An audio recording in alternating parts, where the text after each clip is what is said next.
si vous le permettez. S'il vous plaît, est-ce que vous pouvez vous asseoir, s'il vous plaît? Ceux qui font des mini-conférences là, s'il vous plaît. À commencer par Isidore. Isidore, tu as une semi-conférence. Il faut arrêter ta semi-conférence. Non, j'ai Isidore, pas le président. Le président, lui, il a le droit de parler. Isidore, toi, il n'y a que toi à qui je peux m'attaquer là-bas. Ok, on est prêt de chaque côté, s'il vous plaît. Burkina, Burkina. C'est bon, tout le monde est de retour. Je ne vois pas la RDC, où est-ce qu'ils sont?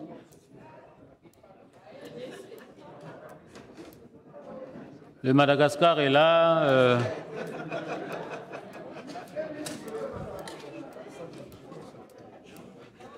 Parmi ceux qui étaient dehors, là. Le Burundi, il est où? Vous êtes là? Ah, ok, cool. Ça marche.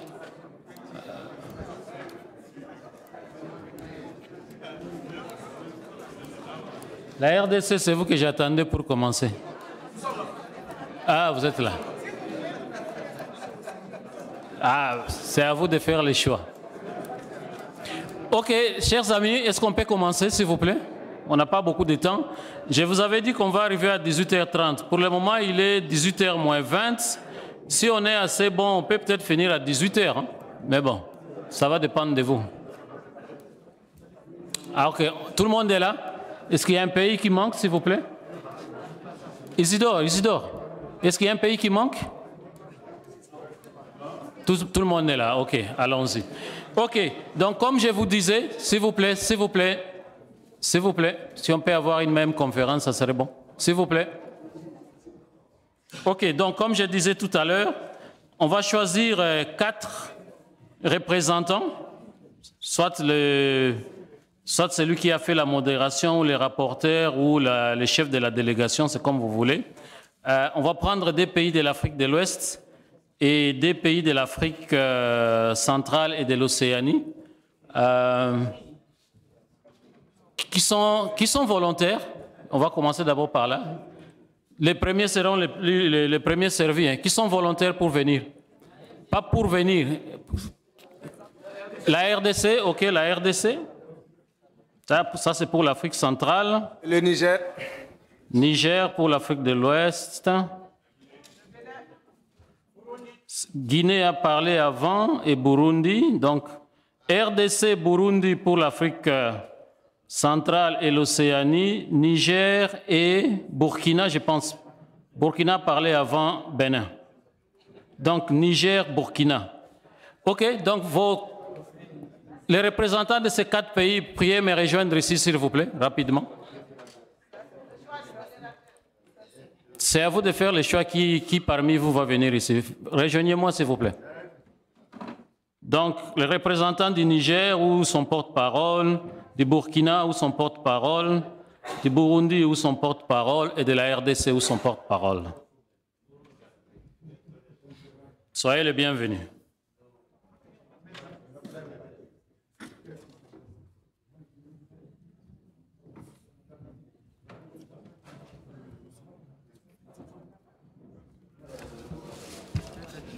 Président. Oui. En attendant que les gens se mettent en place, j'ai une doléance. Merci, merci beaucoup. Je voudrais vraiment que tu donnes la parole au Tchad pour partager une expérience qu'ils ont. Voilà. Parce que nous sommes ensemble ici, c'est vraiment pour pouvoir aussi échanger, partager les bonnes pratiques.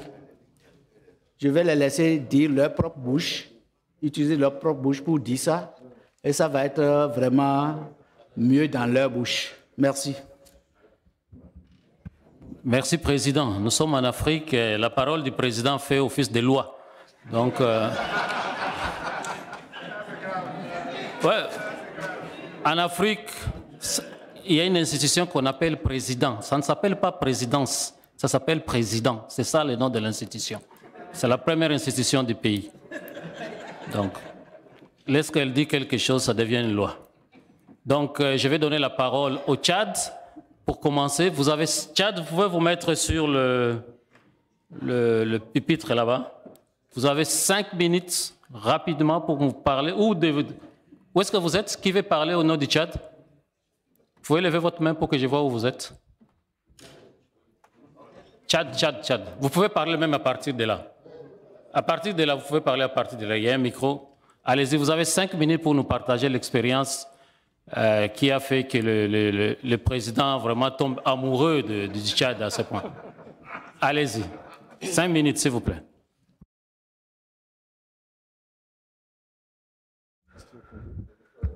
Merci beaucoup, Monsieur le Président.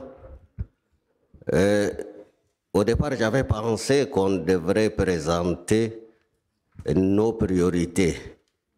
Mais, fort heureusement, on nous a dit de parler de nos expériences par rapport à la prise en compte de nos plus hautes autorités de cette approche. Et donc, je vais juste clarifier une chose. Oui.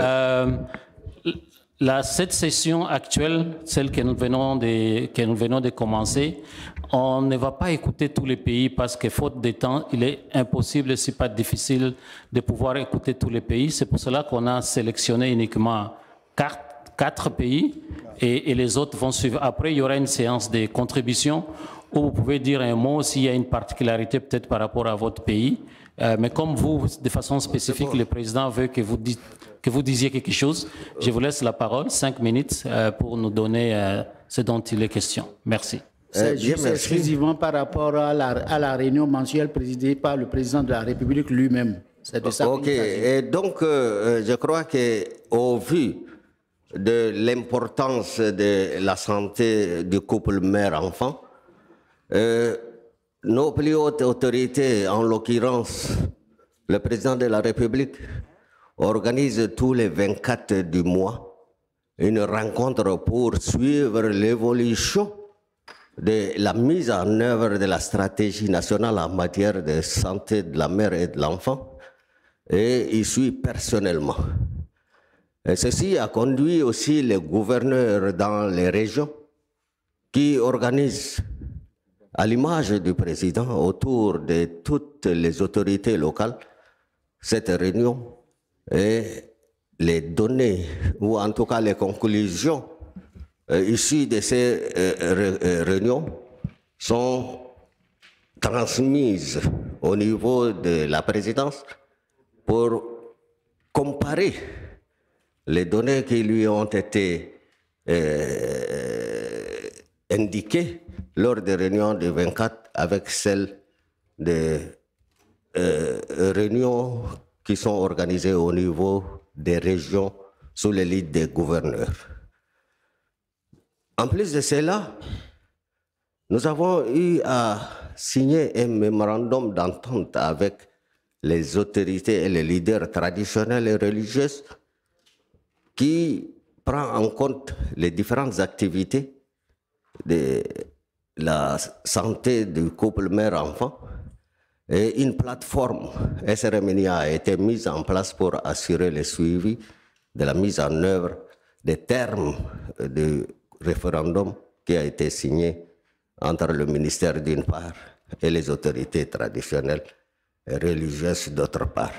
Je crois que c'est une première en Afrique et je dirais même dans le monde qu'un président de la République se rende disponible tous les 24 heures du mois, indépendamment du jour, qu'il soit dimanche, samedi ou une journée ouvrable, et de recevoir toutes les parties prenantes, notamment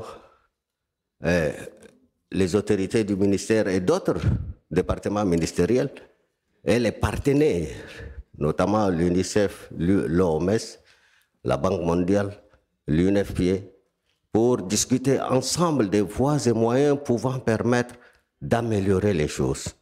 Je crois que je ne dirai pas assez. S'il y a des questions, nous serons disponibles à répondre. Merci. Merci beaucoup, docteur. Je pense que vraiment, on doit les applaudir. Mais ça mérite un applaudissement. Oui. Monsieur le Président, avec votre permission, Non, désolé, je ne vais pas vous donner ma permission pour le moment. Je voudrais qu'on puisse continuer avec les panels. Après, il y aura une série de questions-réponses. Et là, vous pourrez toujours compléter s'il y a quelque chose qui n'a pas été dit par rapport au Tchad, si c'est toujours par rapport au Tchad. Je vous donnerai cette opportunité-là. Donc, on va commencer avec... ça va se faire sous forme de panel. Donc, ce n'est pas que vous allez faire la présentation de ce que vous venez de discuter dans votre groupe. J'ai des questions pour vous et chacun va essayer de répondre à sa manière, mais ça va couvrir un peu ce que vous venez d'avoir comme discussion. La première question, c'est juste de pouvoir comprendre, après cet échange, est-ce que vous avez pu, si vous pouvez nous parler des principaux goulots d'étranglement de façon spécifique que vous avez pu identifier pour vos pays, et les grands défis à relever pour accélérer les progrès, soit au passage à l'échelle pour les pays de l'Afrique de l'Ouest, ou intensifier cette pratique d'intégration pour les autres pays. Ça, c'est la première des questions. La deuxième des questions, c'est de pouvoir nous dire un peu, avec les discussions que vous avez eues avec vos parties prenantes, les priorités que vous avez identifiées pour 2024-2025 pour votre pays et quelles sont les contributions potentielles des parties prenantes, en espérant que les parties prenantes puissent s'engager pour ceux qui les avaient et ceux qui ne les ont pas. Nous espérons que vous allez pouvoir explorer cela une fois que vous êtes de retour au niveau du pays, comme vous connaissez très bien votre environnement mieux que nous. Donc, je vais commencer par... Je vais alterner. On commence par un des anciens, comme d'habitude. On doit respecter les anciens. On va commencer par le Niger. S'en suivra le Burundi. Ensuite, ça sera le Burkina. Et on finira par la grande RDC. Merci. Niger, vous avez la parole. Merci.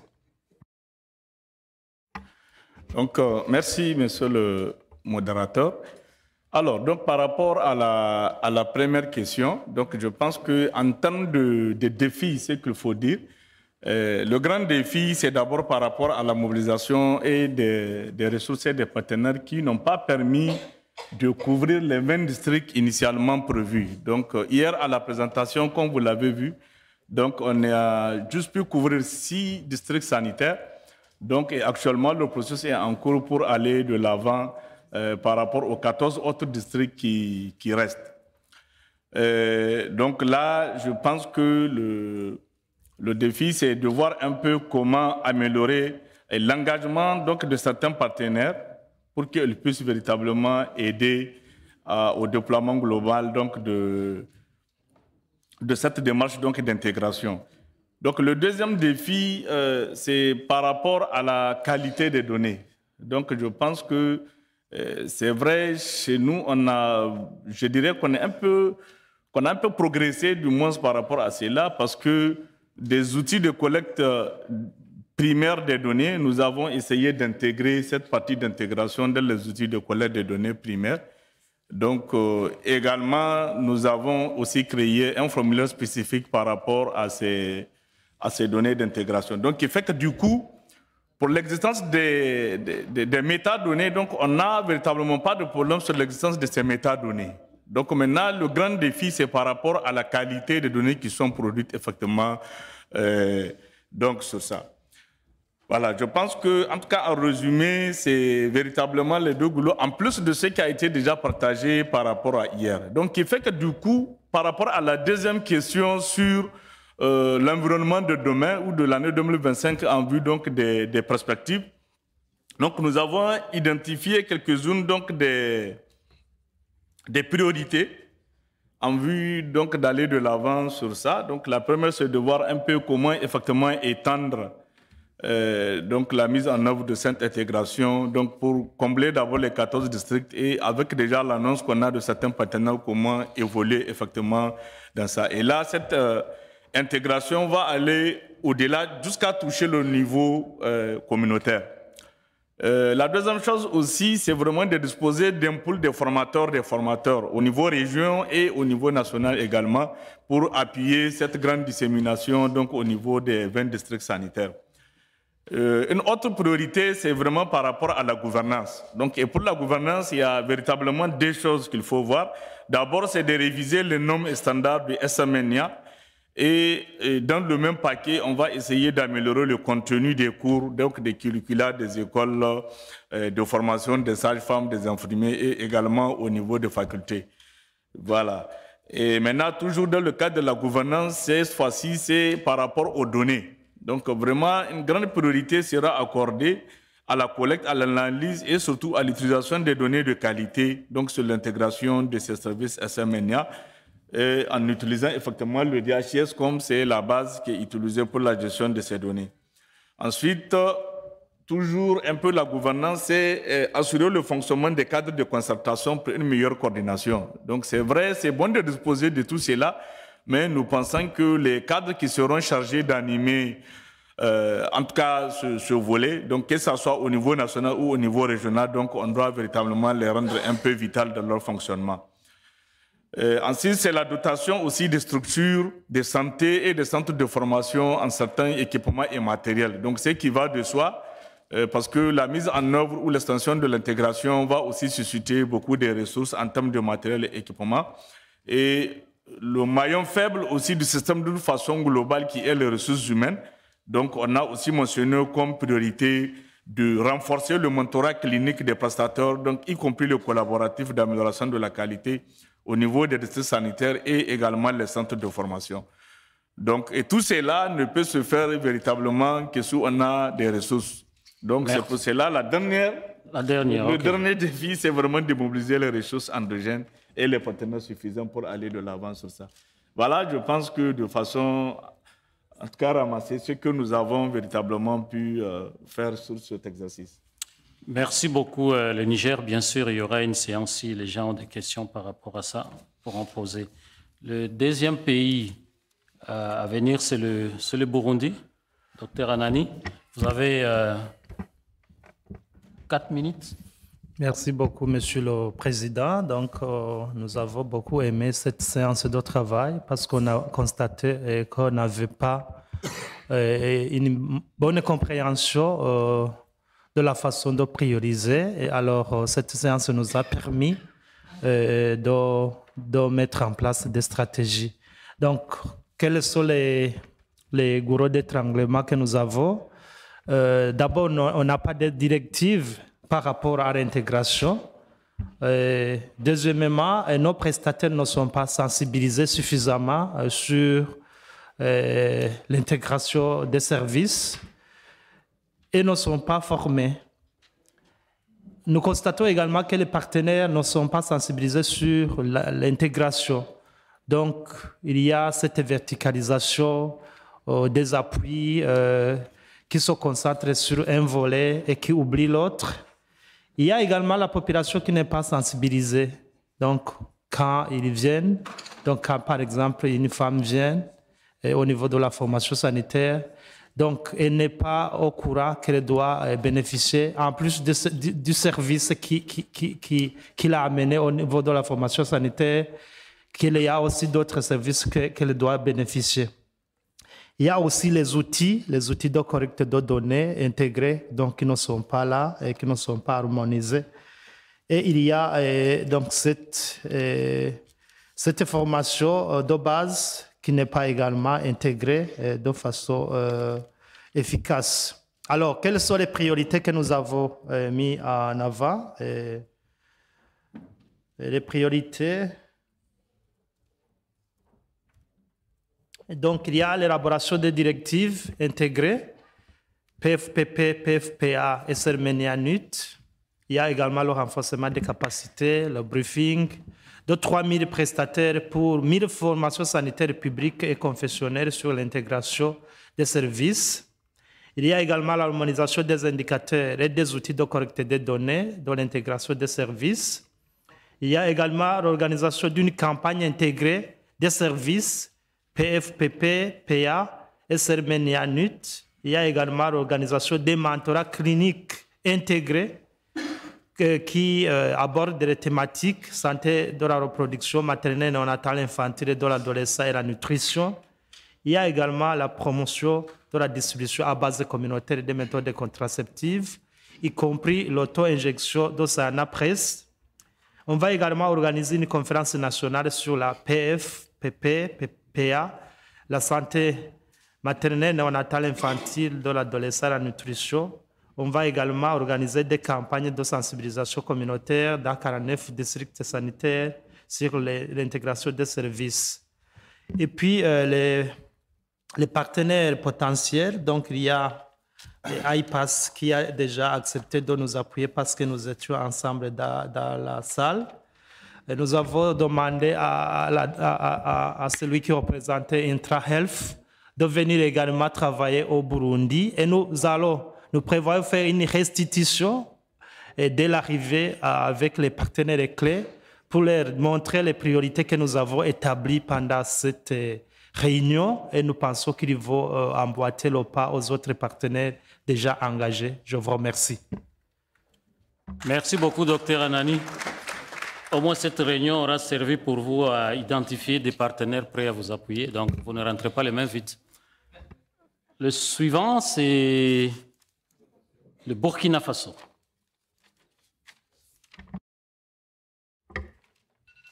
Merci, Monsieur le Président. Vous avez 4 minutes aussi, Burkina Faso. D'accord, merci. Bon, par rapport aux défis que nous avons relevés, d'abord, un des premiers défis pour nous, c'est de pouvoir élaborer notre plan de passage à grande échelle. Parce que nous avons déjà fait la phase pilote.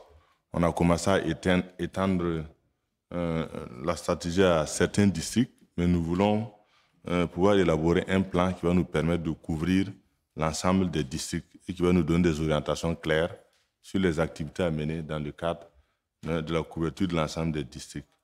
Bon, un autre défi pour nous, c'est vraiment la mise en œuvre de ces activités-là dans les zones à défi sécuritaire. C'est vrai qu'il y a un certain nombre de stratégies qui sont déjà développées.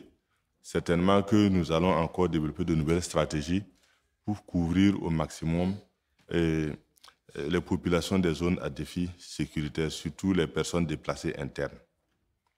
Et un autre défi pour nous, c'est aussi la mobilisation de l'ensemble des partenaires autour de notre plan de passage à l'échelle pour leur accompagnement technique et aussi financier pour que nous puissions mettre en œuvre vraiment de façon opérationnelle ce plan de passage à grande échelle. Et le dernier défi, c'est en fait, pour nous, c'est d'assurer vraiment une très bonne coordination des activités, tout ce qui est activités d'intégration, et en faisant en sorte que tous les cadres de concertation soient vraiment opérationnels, donc fonctionnels. Maintenant, comme activité prioritaire pour nous, nous avons pour 2025, voilà, nous voulons étendre l'intégration dans 5 autres régions du pays, 5 autres régions dont, avec 28 districts sanitaires. Et nous allons mobiliser vraiment les partenaires et les ressources suffisantes pour pouvoir mettre en œuvre l'intégration dans ces 28 districts. Et nous allons aussi mettre en œuvre les services PFPP, SMNI, nutrition, y compris la vaccination en clinique mobile dans les zones à défi sécuritaire et à accès difficile, surtout dans les sites d'accueil des personnes déplacées internes.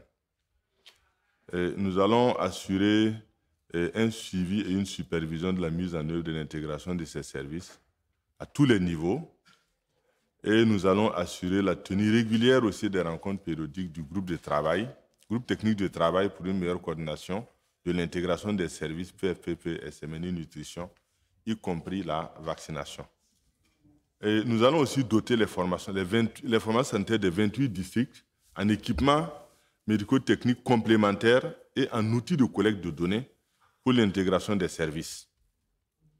Et nous allons instaurer un mentorat clinique des prestataires dans les 28 districts sanitaires et mettre en œuvre l'intégration des services au niveau communautaire.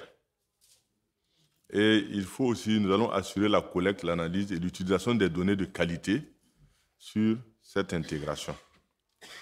Et comme c'est un défi, nous allons élaborer notre plan de passage à grande échelle 2025-2027, voilà, assorti d'un plan de communication et de plaidoyer. Et nous allons réaliser une recherche-action sur l'intégration des services et de PFP, PSMN nutrition, y compris la vaccination. Voilà, Monsieur le Président, les priorités et les défis du Burkina présentés. Merci. Merci beaucoup, docteur. On peut les applaudir, s'il vous plaît. On va passer à la RDC. Merci beaucoup, Monsieur le Président. Donc, je vais commencer par répondre, comme tout le monde, les goulots d'étranglement, pour le passage à grande échelle, en fait. Nous avons, comme on l'a présenté tout à l'heure, déjà, nous avons nos politiques par rapport à la planification familiale du postpartum. Depuis 2020, nous avons tous les documents de politique et seulement nous n'avions pas pu faire, et même le pilote avait déjà été fait. Et présentement, nous avons même encore un pilote qui est en cours dans 2 provinces parce que le partenaire Pathfinder a reçu des fonds catalytiques de Tchai. Et on est encore en train de faire un 2e pilote parce qu'on avait déjà fait un premier pilote il y a quelques années. On n'a pas suivi parce qu'on n'a pas fait focus sur la planification familiale du postpartum. Maintenant, il y a un 2e pilote qui est en train de se faire. Et on a déjà intégré aussi la planification familiale du postpartum, post-abortum, donc post-grossesse, dans le curricula de formation des sages-femmes et des étudiants en médecine. Mais seulement, vu la grandeur du pays, on n'a pas pu intensifier pour harmoniser avec toutes les autres écoles de formation des infirmiers, des sages-femmes et des étudiants en médecine. C'est ce qui a fait que ce qui se fait actuellement dans notre pays par rapport à la planification familiale du postpartum n'est pas vraiment coordonné. On n'a pas les moyens de le faire ou les gens qui peuvent encore le font. Et je suis peut-être au regret de vous dire que parfois, on n'avance pas beaucoup avec la prévalence contraceptive, mais on se rend compte qu'on a par exemple des DIU qui sont en train de périmer quelque part parce qu'on ne les a pas tout simplement. On n'a pas fait focus sur la planification familiale du postpartum. Alors, relevant de ces 2 défis-là, nous sommes partis en nous disant, nous allons comme priorité première, on va déjà intégrer, harmoniser, pas intégrer parce que c'est déjà intégré. Nous allons intégrer dans le curricula de formation, donc on va harmoniser dans toutes les écoles de formation à travers le pays, les écoles de formation des médecins, des infirmiers et des sages-femmes. On harmonise tout simplement que toutes les écoles puissent faire la même chose afin que les produits qui sortent, ils connaissent déjà, ils sont déjà intégrés avec les interventions de SRMN et ANUT, et y compris de la vaccination. Et puis, la 2e priorité, on a pensé à augmenter la couverture de l'offre de services en faisant focus offre des services PF. On va continuer avec toute la PF, mais on va cette fois-ci intensifier par rapport à la planification familiale de post-grossesse pour passer de au moins 7 provinces à 13 provinces. Pourquoi est-ce que nous avons dit 13 provinces? Parce que nous allons saisir les opportunités de la gratuité des accouchements, des soins autour de la grossesse, parce qu'il y a déjà des infrastructures, il y a déjà des financements qui existent, les barrières financières ont été levées et au moins on va saisir les femmes à toutes les occasions qui sont les CPN, les CEPON, les accouchements pour pouvoir intensifier notre couverture en planification familiale. Et là, ça inclut qu'on va vulgariser, on va sensibiliser les documents qui existent, on va sensibiliser, on va former les prestataires, on va offrir les services, on va assurer les approvisionnements. Et le nerf de la guerre, c'est le tout dernier. Donc, on va mobiliser les ressources additionnelles pour faire focus en planification familiale du post-grossesse. Donc là-dessus, on pourrait organiser des tables rondes des donateurs. Nous avons, je vous ai annoncé tout à l'heure, la 5e conférence sur la planification familiale qu'on va avoir au mois de décembre ici. Il nous reste encore de fixer la date parce qu'on a eu des petits soucis des dernières minutes. Et on pourrait faire C'est une conférence pour le repositionnement de la planification familiale et on va faire focus encore, donc insister pour intensifier la planification familiale du postpartum et saisir les autres occasions comme les Journées mondiales de contraception. En passant, nous, on n'avait pas encore fêté parce qu'on a eu aussi les soucis des calendriers. On va le fêter. On a fait d'autres activités, mais là, on va faire, d'ici peut-être la semaine prochaine, une grande activité et on va continuer à faire focus sur la planification familiale du postpartum. En tout cas, nous avons retenu les 4 priorités. Ah non, la dernière, je ne l'ai pas dit, c'est nous allons améliorer la qualité de nos données, de la collecte à la remontée jusqu'à ce qu'ils soient dans le DHS2 et pour qu'ils soient de bonne qualité. Et je vous remercie.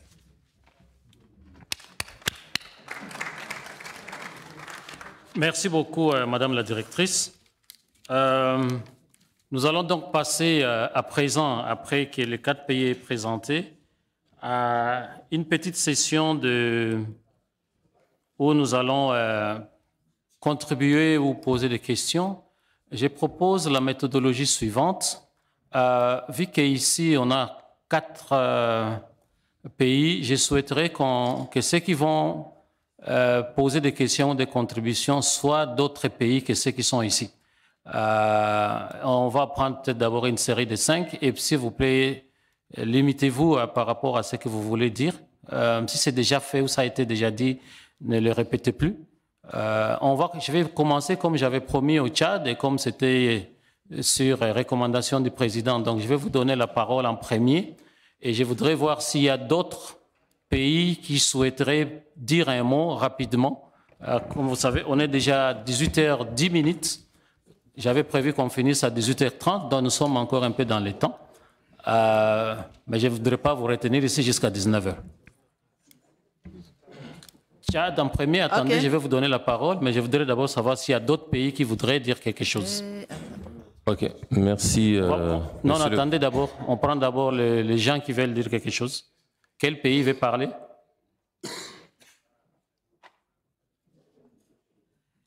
Non, pas le même pays.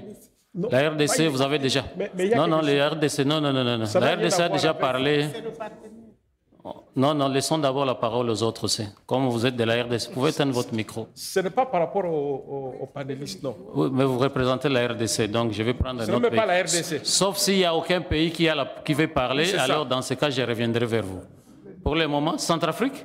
Ok, Centrafrique, on prend un, RCA. Non, ce n'est pas une question.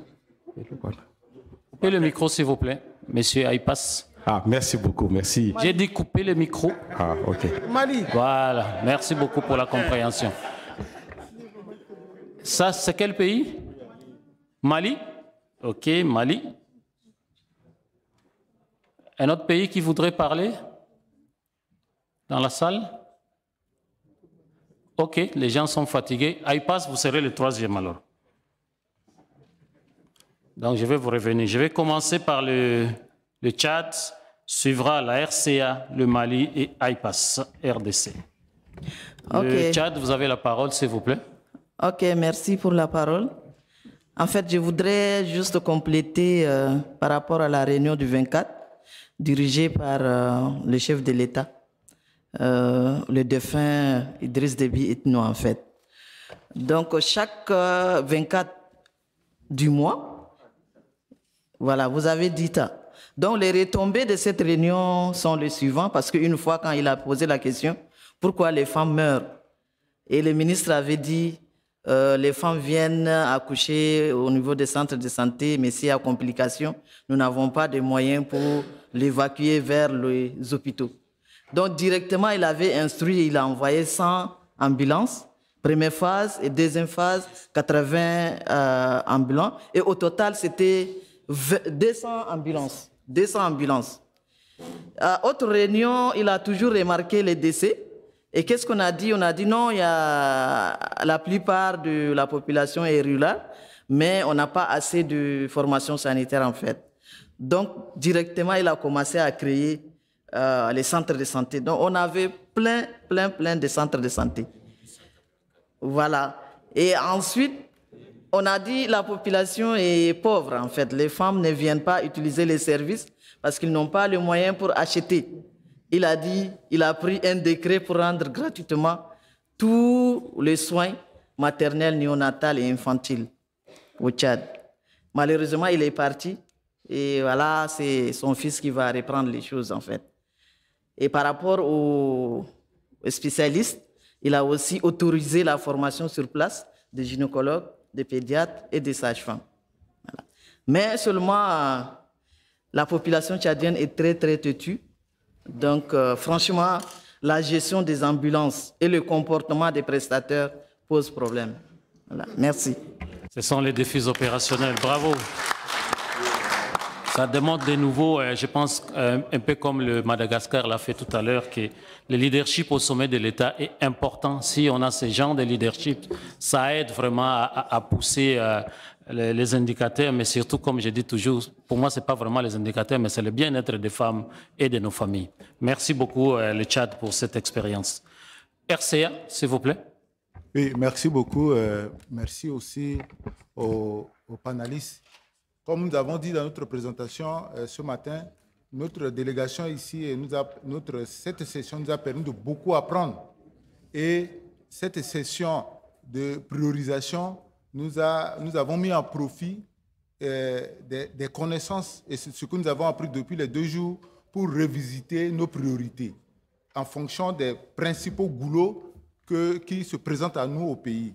Et les principaux goulots, comme nous avons dit, c'est que, comme dans le passé, en matière de la lutte contre le VIH, on avait dit que pour faire asseoir le dépistage à l'initiative du prestataire, on avait revu les directives, un cadre pour permettre aux prestataires, ou des choses comme les SOP là, pour permettre aux prestataires enfin de sortir de leur zone de confort. Donc, comme première priorité que nous avons identifiée, nous avons dit qu'au retour au pays, on va, avec l'ensemble des acteurs, revoir les directives en matière de PFPP et SMNIA. Et là, ça va permettre à tous les acteurs et à tous les niveaux de savoir qu'est-ce qu'il faut faire en face d'une maman qui amène son enfant à la vaccination ou une maman qui amène son enfant au suivi de croissance, ainsi de suite. Donc, on commence par ces directives-là. Et puis, nous avons discuté aussi pour qu'on mette en place, on renforce la coordination autour de la santé reproductive et infantile, en intégrant tous les acteurs, y compris la faculté de l'université et les acteurs du ministère de la Santé et les partenaires qui nous amènent l'appui sur le terrain. Centrafrique, merci. On s'attend plutôt à plus de contributions. Mais là, vous avez donné ce que vous voulez faire. On ne va pas prendre tout ce que vous allez faire, mais c'était peut-être de sortir juste les points saillants. Je pense que vous en avez sorti 2 là, tout d'un coup. C'est déjà une bonne chose, et surtout le fait que vous avez dit aussi que vous avez appris beaucoup de choses de la part des autres. Et c'est ça, c'est un des points positifs que je pense qu'il faut retenir de la réunion. Mali, s'il vous plaît. OK. Sans remercier les gens, allez droit au but. D'accord, merci. J'ai une préoccupation parce que depuis hier, aujourd'hui, dans certaines présentations, on a quand même vu qu'il y avait des ruptures par rapport aux produits, sur les médicaments intrants. Bon, au niveau des goulots, on voit que personne n'a évoqué, en tout cas, la question de disponibilité des intrants, des médicaments et des vaccins comme goulot. Est-ce que ça voudrait dire que c'est un problème, mais que la solution est facile? Merci. Merci beaucoup, les Mali. C'est une très belle question. Ensuite, nous allons prendre IPAS RDC. Allez-y, s'il vous plaît. Merci, Président, même si vous avez refusé qu'on puisse vous remercier pour m'avoir accordé la parole. Ma préoccupation, ce n'est pas une question, mais c'est une demande que je voudrais, une requête que je voudrais introduire. Comme tout le monde est là,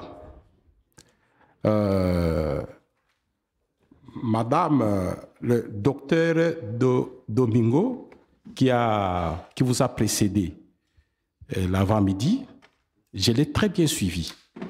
Elle a prononcé une expression que j'ai retenue. planification familiale post-grossesse. Je m'arrête d'abord là-bas. Pourquoi j'insiste sur cette expression? C'est parce que quand vous regardez normalement, il y a la PEF postpartum, c'est lié par rapport à l'accouchement. Et il y a la PEF post-abortum, c'est par rapport à l'avortement. Et vous allez voir ici, quand les différents pays ont présenté, il existe les pays qui ont intégré l'ESCACEF, qui sont suffisamment avancés, et nous avons vu les résultats par rapport à la PEF post-abortum. Alors, mais par contre, il existe aussi d'autres pays qui n'ont pas encore intégré l'ESCACEF, parce que là, il y a une composante importante, il y a la politique, il y a l'arsenal juridique également qui intervient.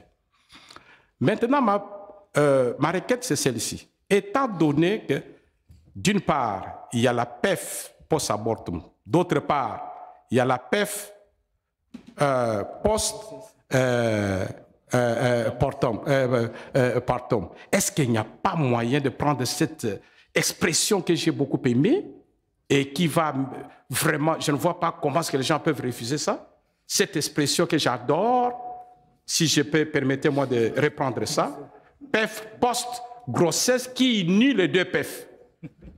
Je vous remercie. Merci beaucoup. Le nom, c'est comment encore? Erasme, oui. C'est Erasme, docteur Erasme. Merci, docteur Erasme. OK, nous allons rapidement essayer de répondre. Je pense que pour la RCA, c'était plus une contribution et le Tchad, bien sûr. Pour le Mali, ils ont parlé par rapport au goulot d'étranglement commodité que beaucoup n'ont pas présenté. Est-ce que ce n'est pas un souci dans vos pays? Je vais prendre peut-être un ancien, un nouveau pour répondre à cette question. Qui parmi les anciens voudrait répondre par rapport à ça? Le Burkina? C'est bon? Vous pouvez répondre à cette question. Et puis de l'autre côté, la question c'était de savoir si, parce qu'on n'a pas beaucoup parlé des problèmes de commodité, pourtant tout le monde a parlé des stock-out, des ruptures de stock. Est-ce qu'il demandait, est-ce que ce n'est pas une priorité ou pourquoi on n'en discute pas? Donc, je vais prendre la grande RDC et le Burkina pour répondre à cette question. Merci.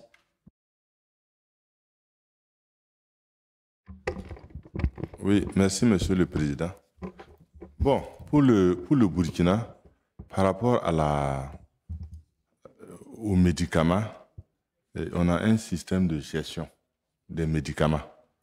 Et donc, l'estimation des besoins se fait depuis la base, à travers des cadres de constatation qu'on appelle les tableaux d'acquisition des produits contraceptifs. Par exemple, si on prend les produits de PF. Et donc, les besoins de l'année sont estimés et les commandes sont faites à partir des besoins qui ont été exprimés. Et pour les ruptures, il peut y arriver, parce que pour certains produits, on a connu par exemple des ruptures au niveau international, au niveau même des producteurs. Si je prends par exemple les implants, on a eu un moment où on a eu des problèmes avec, voilà, et des ruptures au niveau même de la production, au niveau international. Mais aussi, il y a des problèmes aussi de gestion interne, hein, il y a des ruptures internes qu'on peut observer, parce que dans la même région, vous pouvez voir que, par exemple, le produit existe dans certains districts et pas d'autres. Et ça, c'est des problèmes de gestion interne. Mais avec les supervisions qui sont réalisées par les équipes cadres de district, qui sont réalisées par les équipes niveau central, on arrive à gérer ces aspects, même à l'interne. Voilà, c'est ce que je peux partager comme expérience par rapport à la gestion des produits. Merci. RDC, vous voulez ajouter quelque chose? Oui, merci beaucoup. Je pense que c'est un problème d'approvisionnement en médicaments, c'est un problème réel. Mais c'est comme venait de le dire le Burkina, ça commence à la quantification pour les médicaments de la mère et du nouveau-né, y compris les contraceptifs. Ça commence des utilisateurs et au niveau central, nous, on centralise juste les informations. Mais c'est vraiment des séances qui font participer tout le monde, les partenaires, tous les utilisateurs. Et puis, via on a un programme qui s'occupe de l'approvisionnement pour le pays et aussi de stockage et juste à l'acheminement jusqu'au dernier kilomètre. C'est de ça qu'on a parlé en disant quand on améliore notre couverture, c'est améliorer tout ce qui peut être sur la route pour nous permettre d'avoir une couverture maximale, c'est-à-dire les ruptures de stock, les produits qui tombent, qui sont expirés entre-temps parce qu'on n'a pas fait focus là-dessus. On avait les produits pour pouvoir faire la planification familiale du postpartum. On n'a pas fait parce qu'il y a eu des prestataires non formés qui ont eu peut-être peur d'utiliser le DUE et qui ont laissé périmer les produits sans qu'on ait suivi. Donc, on en a parlé, c'est vraiment un problème réel. Et dans notre augmentation de la couverture, on va s'attaquer à tous ces problèmes-là parce que c'est vraiment, on a un logistique Infomed. À travers l'Infomed, on sait savoir exactement quel médicament se trouve à quel moment. On peut pouvoir distribuer d'une zone à une autre ou d'une zone de santé à l'autre. Donc, on va mettre des highlights là-dessus pour faire en sorte que ce problème ne soit plus un problème. Mais à l'heure actuelle, le problème d'approvisionnement et des ruptures de stock, c'est un problème réel parce que nous avons des zones où il n'y a pas, qui sont en rupture de stock depuis plusieurs mois aussi. Donc, on va s'attaquer. Notre chance ici, quand nous, on en a parlé, c'est pour dire, nous allons suivre les traces des zones où il y a déjà la gratuité de la maternité. Et là où il y a dans tous les centres de santé où il y aura des gratuités de maternité, il y a déjà la rupture, la barrière financière qui est coupée. Donc, du coup, l'offre de services va être beaucoup plus facile pour nous. Ça pourrait nous aider à avancer. Mais sinon, c'est un problème réel dans notre pays comme dans les autres. Je vous remercie. Merci, madame. Merci beaucoup. Est-ce qu'on peut applaudir nos panélistes, s'il vous plaît? Voilà, je pense que nous sommes à la fin. Comme j'avais promis, dans 4 minutes, il va être 18h30. Donc, ça sera la fin de la session qui a été assez longue. Mais comme je vous l'avais déjà dit, ça, c'est une session assez importante pour nous tous. Pour rapidement résumer, en 3-4 minutes, il y a eu beaucoup de choses. Déjà, je pense que je ne vais plus trop revenir sur la présentation de Bill Winfrey et de Rita Cabral. Je pense que pour Bill Winfrey, c'était de vous présenter des données de la PPFP après qu'on les ait récoltées à travers les différentes enquêtes EDS, mixtes. Une façon pour lui de vous démontrer qu'on peut faire des analyses sur le statut de la planification familiale du postpartum ou du post-abortum à travers les données EDS, à travers les données MIC. Et ça peut aider, je pense, à faire une triangulation avec les différentes données de routine et les données que vous avez présentées ici et voir si c'est lié. Rita a beaucoup plus parlé de goulot d'étranglement sur le titre qu'ils sont en train de faire dans plusieurs pays avec les goulots qui ont été identifiés et les propositions de réponses, des solutions plutôt. Et comme elle a dit, on n'est pas allé en profondeur pour comprendre les détails de ces solutions, mais que ça sera dans la présentation. Mais je pense que beaucoup des interventions ou des priorités que vous avez présentées ici sont liées à ces pistes de solutions. On vient même de parler des supply chain ici, ça veut dire de la chaîne d'approvisionnement. Ensuite, bien sûr, on est passé à cet exercice que nous venons juste d'achever avec les différents pays pour identifier les différentes priorités, les goulots d'étranglement, après que vous ayez soumis vos premières priorités, après que vous ayez suivi les différentes interventions, après que vous ayez rempli pour certains pays, notamment les nouveaux pays entre guillemets, la fiche Excel sur les goulots d'étranglement. Donc, tout ça mis ensemble, ça vous a permis d'identifier où est-ce que vous avez des difficultés et qu'est-ce qu'il faut pouvoir améliorer. Et je pense que vos priorités, je pense que on va devoir les peaufiner. Je ne sais pas, Marguerite, je pense que Marguerite, les pays vont envoyer ces priorités après, c'est ça? Voilà. Vous allez, après que vous les ayez mises à jour, les contributions que les uns et les autres ont fait, vous allez pouvoir les envoyer au secrétariat. Mais ce que je retiens de la plupart des priorités, on parle et qui sont liées au goulot d'étranglement, on parle de la qualité des données, on parle pour les pays ou les anciens pays, les aînés, c'est surtout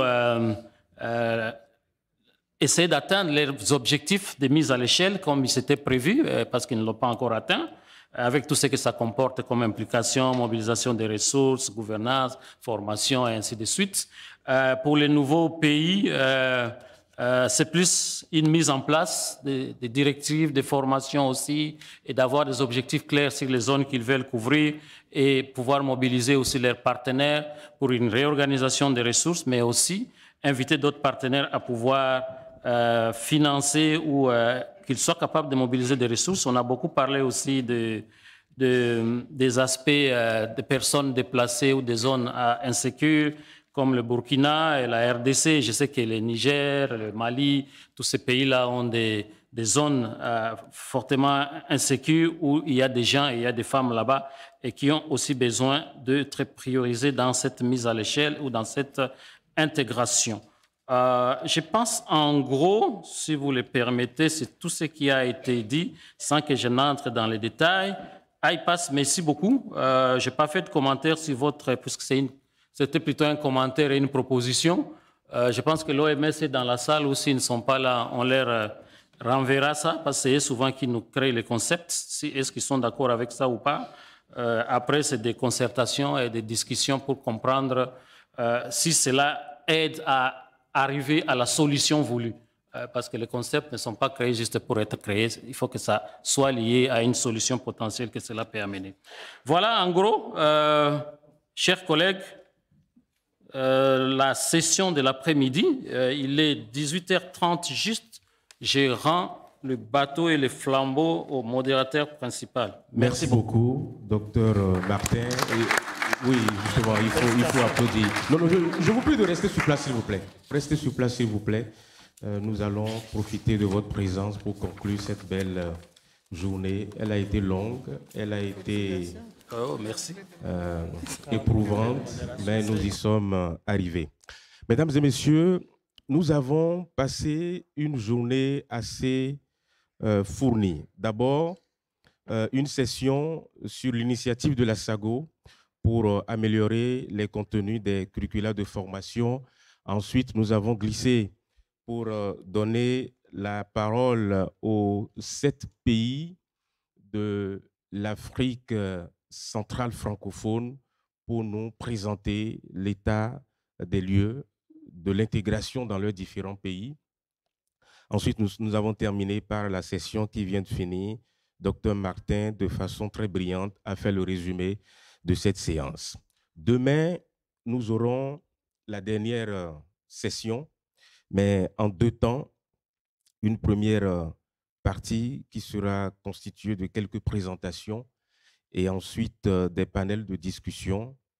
Le thème de cette session, c'est engagement et contribution des partenaires régionaux et partenaires pays pour l'intégration des services PFPP, SMNI, nutrition, en ce qui concerne les horizons 2024, 2025 et 2025-2030. Demain, c'est notre dernière journée de travail pour cette réunion importante de la communauté de pratique. Je voudrais, avant de relâcher le micro, revenir sur quelques 5 informations importantes. La première information, c'est que je voudrais rappeler aux chefs de délégation des pays de bien vouloir nous router les fiches que nous avons demandées le matin. Certains l'ont fait en numérique, d'autres en papier. On va les récupérer et merci de l'avoir fait.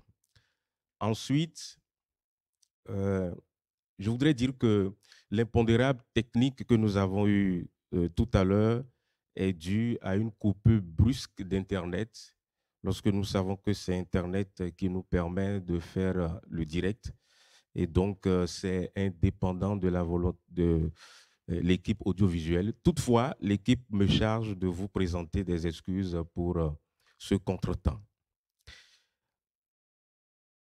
Je voudrais qu'on applaudisse les participants qui sont restés en ligne et qui y sont toujours pour leur perspicacité. Merci à vous tous qui êtes restés en ligne pour suivre cette conférence. J'ai entendu dire qu'il n'est pas facile de suivre une conférence en ligne. La pause café à la sortie, même endroit et même lieu pour reprendre un peu de force avant de partir dans nos chambres respectives. Et dernière information, les bus sont positionnés pour les participants qui sont dans les différents hôtels hors du 2 février. Merci à chacun et à tous pour cette participation. On se retrouve demain, 9 h, pour terminer l'exercice que nous avons démarré hier avec beaucoup de bonheur et beaucoup de joie. Bonne soirée à tous. Merci.